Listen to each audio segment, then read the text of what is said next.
26. september je Evropski dan jezikov. Dan, ko praznujemo jezikovno raznolikost v Evropi in spodbujamo učenje jezikov. Pobudo zanj je prispeval Svet Evrope. Praznujemo ga že od leta 2001.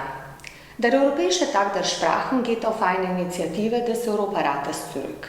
Ziel des jährlichen Aktionstages am 26. September ist es, zur Wertschätzung aller Sprachen und Kulturen beizutragen, den Menschen die Vorteile von Sprachkenntnissen bewusst zu machen, die individuelle Mehrsprachigkeit zu fördern und die Menschen in Europa zum lebensbegleitenden Lernen von Sprachen zu motivieren.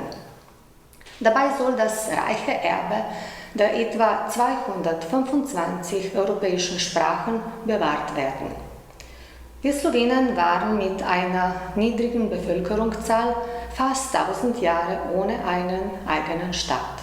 Das Symbol unserer Identität wurde vor allem die Sprache. Slowenien sorgt für die Erhaltung und Pflege der slowenischen Sprache auch bei Slowenen im Ausland. Aktuell wird der slowenische Ergänzungsunterricht in 19 Ländern organisiert und von rund 1900 Teilnehmern besucht, davon mehr als 1000 Kinder. Slowenisch wird von mehr als 36 Lehrerinnen im Ausland unterrichtet. Aha, deswegen haben wir jeden Montag Slowenisch im slowenischen Generalkonsulat München. Stimmt. Und welche Sprachen sprichst du? Slowenisch und Deutsch. Ich lerne noch Englisch und Latein.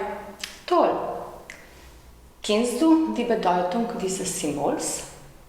Es heißt I feel love, I feel Slovenia. Ich fühle Slowenien.